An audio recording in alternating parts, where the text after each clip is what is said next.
ಉತ್ತರ ಕರ್ನಾಟಕದ ಹೆಮ್ಮೆಯ ರೈತ ಧ್ವನಿ ಟಿವಿ ಚಾನೆಲ್, ಬೆವರಿಗೊಂದು ಭರವಸೆ.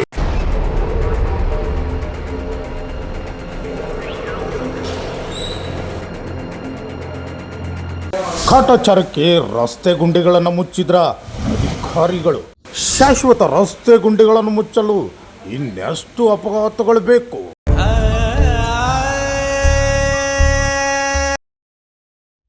ಶಾಸಕರೇ, ನೀವು ಅಡ್ಡಾಡೋ ರಸ್ತೆಯನ್ನು ಕೂಡ ಇದೇನೆ. ರೈತ ಧ್ವನಿ ನ್ಯೂಸ್ಗೆ ಸ್ವಾಗತ. ರೈತ ಧ್ವನಿ ವಾಹಿನಿಯು ಇತ್ತೀಚೆಗೆ ಇದೇ ರಸ್ತೆ ಗುಂಡಿಗಳನ್ನು ಕುರಿತು ಸಾವಿನ ಕೂಪಕ್ಕೆ ಕೈಬೀಸಿ ಕರೆಯುತ್ತಿವೆ ರಸ್ತೆ ಗುಂಡಿಗಳು ಎಂಬ ವರದಿಯನ್ನು ಬಿತ್ತರಿಸಿತು. ಆ ವರದಿಗೆ ಸ್ಪಂದಿಸಿದ ಅಧಿಕಾರಿಗಳು ಜೆಸಿಬಿ ಮೂಲಕ ರಸ್ತೆ ಗುಂಡಿಗಳನ್ನು ಮುಚ್ಚಲು ಮುಂದಾಗಿದ್ರು. ಆದರೆ ಆ ರಸ್ತೆ ಗುಂಡಿಗಳನ್ನು ತಾತ್ಕಾಲಿಕವಾಗಿ ಮುಚ್ಚಲು ಮುಂದಾಗಿದ್ರು ಎಂಬುದು ವಿಪರ್ಯಾಸ. गोलमाल है भाई, सब गोलमाल है, गोलमाल है भाई, सब गोलमाल है. ಈ ರಸ್ತೆಯು ಶಿಗ್ಗಾಂವಿ, ಹುಬ್ಬಳ್ಳಿ ಮತ್ತು ಹಾವೇರಿಗೆ ಸಂಪರ್ಕ ಕಲ್ಪಿಸುವ ಮಧ್ಯ ರಸ್ತೆಯಾಗಿದೆ.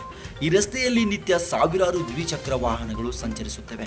ಶಾಲಾ ವಿದ್ಯಾರ್ಥಿಗಳು ವಾಣಿಜ್ಯ ವ್ಯವಹಾರಕ್ಕಾಗಿ ಇತರೆ ಹಳ್ಳಿಗಳಿಂದ ಶಿಗ್ಗಾಂವಿಗೆ ಇದೇ ರಸ್ತೆಯಿಂದ ಸಾವಿರಾರು ಜನರು ಓಡಾಡುತ್ತಾರೆ.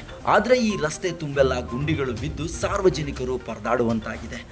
ಅಷ್ಟೇ ಅಲ್ಲ, ಸಾರ್ವಜನಿಕರು ಬಿದ್ದು ತಲೆಗಳಿಗೆ ಗಾಯ ಕೂಡ ಮಾಡಿಕೊಂಡಿದ್ದಾರೆ.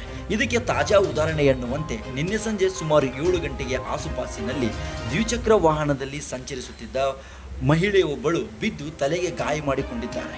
ಸಾರ್ವಜನಿಕರು ಅಧಿಕಾರಿಗಳಿಗೆ ಚೀಮಾರೆ ಹಾಕುತ್ತಿದ್ದಾರೆ. ಶಾಶ್ವತ ಗುಂಡಿಗಳನ್ನು ಮುಚ್ಚಲು ಅಧಿಕಾರಿಗಳಿಗೆ ಇನ್ನೆಷ್ಟು ಅಪಘಾತಗಳು ಬೇಕು ಎಂಬ ಪ್ರಶ್ನೆಯನ್ನು ಕೂಡ ಹಾಕ್ತಾ ಇದ್ದಾರೆ. ಶಾಸಕರು ಕೂಡ ಇದೇ ರಸ್ತೆಯಿಂದ ಓಡಾಡುತ್ತಾರೆ. ಶಾಸಕರು ಆದಷ್ಟು ಬೇಗ ಹದಗೆಟ್ಟ ರಸ್ತೆ ಗುಂಡಿಗಳಿಗೆ ಶಾಶ್ವತ ಪರಿಹಾರ ನೀಡಿ ಸಾರ್ವಜನಿಕರು ಸುಗಮ ಸಂಚಾರಕ್ಕೆ ವ್ಯವಸ್ಥೆಯನ್ನು ಮಾಡಿಕೊಡಬೇಕೆನ್ನುವುದು ರೈತ ಧ್ವನಿ ನ್ಯೂಸ್ನ ಆಗ್ರಹ.